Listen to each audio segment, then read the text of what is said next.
Oke, di video kali ini beta akan membahas apa itu kesengsaraan laki-laki. Kesengsaraan laki-laki itu apa? Laki-laki itu sih boleh mengeluh kalau kamu orang gagal. Dunia itu sih peduli yang kamu orang pun lala, sih peduli yang kamu orang pun keringat. Karena jadi laki-laki itu bukan soal perasaan, tapi hasil. Coba kamu orang lihat di sekitar kamu orang. Masih banyak laki-laki yang masih kerja keras, banting tulang, tapi masih dianggap masih kurang. Laki-laki itu seperti pilar. Kalau kuat, banyak orang berdiri di atasnya. Tapi kalau rapuh, semua orang menyalahkannya. Beta akan berikan sebuah cerita. Ada anak laki-laki satu, dia itu baru saja selesai sarjana.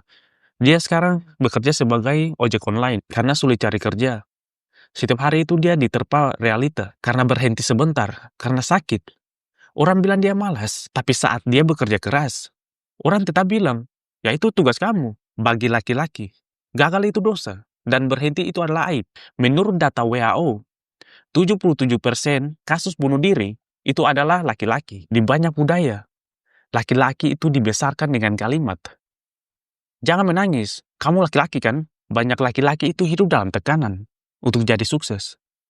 Tapi tidak ada tempat untuk jadi gagal. Kalau kamu orang sebagai laki-laki yang tidak kompeten, dunia akan injak kamu orang karena laki-laki itu cuma bisa dihargai kalau dia bisa menghasilkan, bukan karena dia baik, bukan karena dia setia, tapi dia berguna. Banyak laki-laki itu bukan bekerja karena ingin, tapi bekerja itu harus. Karena kalau dia tidak bekerja, dia dianggap sebagai beban, bahkan oleh keluarganya sendiri. Dulu, laki-laki itu pergi ke medan perang. Mereka tahu kapan mereka bertarung. Mereka tahu kapan mereka akan mati. Sekarang, laki-laki juga bertarung.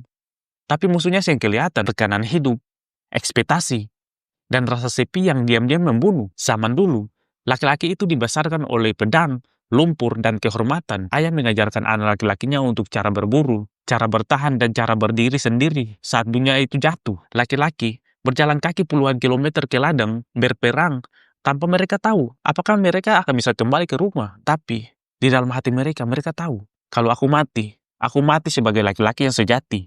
Di masa itu, laki-laki dihormati bukan karena uang, tetapi dengan keberanian dan tanggung jawab. Sekarang, laki-laki itu tidak memanggul pedang, tapi memanggul tagihan. Bukan lagi berperan di media tempur, melainkan berperan di kantor, di jalanan, sosial media, dan tekanan masyarakat yang diam-diam menuntut. Kamu tuh harus sukses, harus kuat, tidak boleh gagal, saya boleh menangis. Zaman sekarang, laki-laki itu tidak mati karena pedang, melainkan mati karena stres, overthinking, dan kesepian yang tidak bisa diceritakan kepada orang lain. Dulu, laki-laki itu punya tribe, punya komunitas, punya teman seperjuangan. Sekarang, mereka duduk dalam kamar sendirian, melihat layar HP, menahan nangis. Zaman dulu itu kehormatan didapat karena dia bertanggung jawab.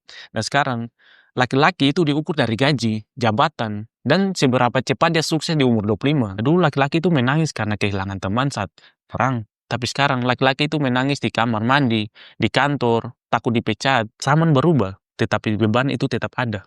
Hanya bentuk saja yang berbeda. Waktu kecil itu laki-laki itu dituntut untuk cepat dewasa, harus jaga adik, harus jadi pelindung. Belum tahu apa-apa tapi sudah disuruh untuk tanggung jawab. Masuk remaja dituntut jadi keren, harus bisa cari uang, harus bisa bawa motor, harus bisa jadi laki-laki yang layak. Masuk di usia 20-an, masalah itu datang dari berbagai arah. Kapan kerja, kapan nikah, kenapa masih di situ-situ saja? Masalah bukan satu, tapi berlapis. Ekonomi, ekspektasi, bahkan rasa malu kalau tidak bisa kasih uang kepada orang tua. Banyak yang bilang, nanti enak juga kalau sudah tua. Tapi kenyataannya, laki-laki itu tidak pernah selesai dengan masalahnya. Dari muda sampai ubanan, dunia tetap minta dia untuk kuat. Lalu umur 30, 40, 50, ternyata masalah masih ada. Sekarang kamu harus tetap kuat sambil senyum dengan anak-anakmu. Harus pura-pura tenang, padahal sudah penuh dengan cicilan, utang, dan masa depan keluarga. Masalah laki-laki itu tidak punya hari libur. Orang pikir, kalau laki-laki itu punya uang 1 miliar, dia pasti bebas. Hidupnya pasti damai, tapi kenyataannya,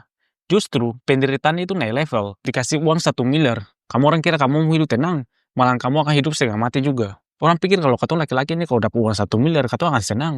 Kenyataannya, katong sih akan senang. Katong penderitaan naik level. Bayangin kalau kamu dapat uang 1 miliar nih, lalu berpikir bahwa, katong sudah senang, katong sudah damai, katong bisa mau apa saya bisa. Tapi kamu lupa. Ketika kamu dapat uang sebanyak itu, kamu juga akan mendapat musuh yang baru. Rasa takut kehilangan, tekanan untuk mengelola, ekspektasi keluarga. Orang-orang tiba-tiba dekat dengan katong. Katong pikir bahwa ini Dong akan peduli katong, padahal seng, dong pikir bahwa katong ada uang jadi dong dekat. Ini realita. Ketika laki-laki itu punya uang 1 miliar, bukan berarti dia hidupnya sudah selesai. Dia cuma naik tangga masalah untuk level berikutnya. Uang itu kayak video game. Ketika kamu orang naik level, monsternya juga semakin besar. Uang membuat kamu orang bisa beli keamanan, tapi bukan ketenangan. Uang bisa bikin kamu disanjung, tetapi bukan kamu disayangi. Uang membuka pintu baru, tetapi membuka beban baru juga untuk kamu orang yang harus kamu tangani sendiri. Jujur saja, dunia itu kejam sama laki-laki miskin. Seng ada penghasilan, seng punya mobil, seng punya rumah. Bahkan seng dianggap sama keluarga. Analoginya seperti ini. Ketika kamu orang datang di acara keluarga besar, banyak pandangan yang lihat kamu orang itu sebagai beban. Laki-laki tidak pernah benar-benar bebas dari zaman batu. Hidupnya adalah tentang satu hal. Bekerja, menafkahi, berburu, bertahan. Pada zaman dahulu, manusia itu masih tinggal di dalam gua.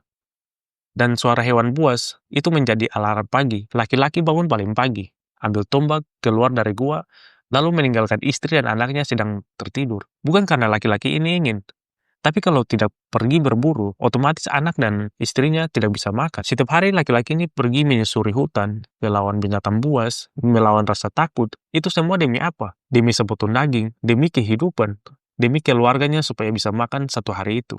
Dan sekarang, zaman sudah beda, tapi nasibnya tidak pernah berubah. Tombak berubah jadi laptop, hutan menjadi jalan kota. Kebanyakan laki-laki hari ini, alasan mereka semua sama. Beta yang lahir di keluarga yang kaya, beta yang tahu bisnis, beta yang bisa atur uang, beta yang kaya orang lain. Beta bilang stop.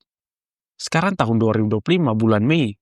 Ini titik awal supaya kamu bisa berubah. Kalau kamu orang berani, sekarang beta mau challenge kamu orang. Sekarang kamu main game. Gamenya sederhana, gali tanah. Ada 100 orang, alatnya sama, tanahnya juga sama. Siapa yang paling dalam, dia menang. Bukan soal teknik, tapi siapa yang paling gigih, paling tahan lala, paling tahan panas, berani untuk berdarah. Pertanyaannya, kamu orang kuat kasing? Kalau dalam game gali tanah saja kamu orang menyerah. Faktanya sekarang, kamu akan bersaing dengan beribu laki-laki yang ada di luar sana. Mereka juga itu semua mau keluar dari hidup sengsara, tapi hanya yang berani untuk mau berdarah, bertahan, konsisten, itu mereka akan sukses. Kita bilang kamu orang sekarang dari sekarang kamu stop nyalain pemerintah, stop nyalain keadaan, stop nyalain orang tua. Hari ini beta mau bilang per kamu orang. Dari sekarang kamu harus fokus, ubah mental, kerja keras, cari skill. Kalau jatuh bangkit lagi. Karena beta mau bilang dunia ini sangat kejam. Saya akan tunggu kamu orang. Dunia ini waktu sementara berjalan terus. Kamu orang ketinggalan. Pernah kamu orang berpikir kamu hidup di dunia yang sebesar ini, di alam semesta yang sangat luas ini yang tidak bisa diukur ini? Kamu orang sudah diberi kesempatan, kamu orang sudah diberi nafas untuk lahir, bisa hidup. Malah kamu orang bilang begini, hidup tuh santai saja lah, jangan terlalu pikir duniawi. Otak kodok. Kamu orang kira hidup ini cuma duduk, tidur-tidur, lalu nonton TikTok, hari scrolling-scrolling. Ini real, beta mau bilang. Keluar kamu sadar setengah mati. Kamu orang bapak tidur senyenyak. Kamu ada mesti butuh biaya untuk sekolah. Tapi kamu orang masih cari pembenaran untuk mau hidup santai-santai. Kamu orang itu jangan egois. Kamu orang itu sudah dikasih hidup di dalam dunia ini bukan jadi pecundang. Tapi buat jadi cahaya bagi kamu orang sekitar. Bayangkan kamu orang tersesat di dalam hutan belantara. Dingin, gelap, sendirian. Dan kamu orang tahu. Di luar sana ada binatang buas yang siap menerkam kapan saja. Di saat seperti itu, apa yang kamu orang butuhkan? Bukan makanan, bukan tempat perlindungan, tetapi api. Api yang bisa menghangatkan, bisa memberi cahaya, dan bisa memberikan kamu tetap hidup. Dan itulah kenapa beta bikin video begini. Beta mau menyalakan api di dalam diri kamu orang. Karena beta tahu dari kamu orang itu hidup tanpa arah, tanpa tujuan, menunggu keajaiban, menyalahkan keadaan. Kamu orang tuh bukan bodoh, kamu orang bukan malas, tapi kamu orang itu tertidur. Dan beta ingin membangunkan kamu orang. Bukan dengan kata-kata yang manis, tapi dengan tamparan kenyataan. Beta mau bilang per kamu orang, sukses itu bukan milik orang yang pintar, tetapi milik orang yang mau belajar, yang mau bertahan, yang mau menyalakan apinya sendiri. Jangan salah paham. Beta keras begini bukan karena beta benci per kamu orang. Beta keras begini karena beta peduli dengan kamu orang. Karena beta mau kata anak-anak muda itu harus punya cara berpikir tuh yang harus maju.